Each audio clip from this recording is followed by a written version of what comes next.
Exact Sciences plans to acquire a bioscience company that was reportedly on the verge of being shut down by its parent company.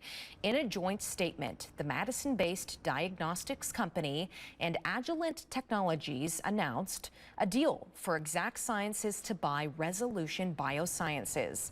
Today's statement does not include the terms of the sale, so Resolution Biosciences was facing a shutdown because its CEO said the market had not developed as expected and they no longer saw a path to profitability. Resolution Biosciences focuses on developing and selling next-generation sequencing-based precision oncology solutions, which the Exact Sciences general manager says will allow them to help more cancer patients.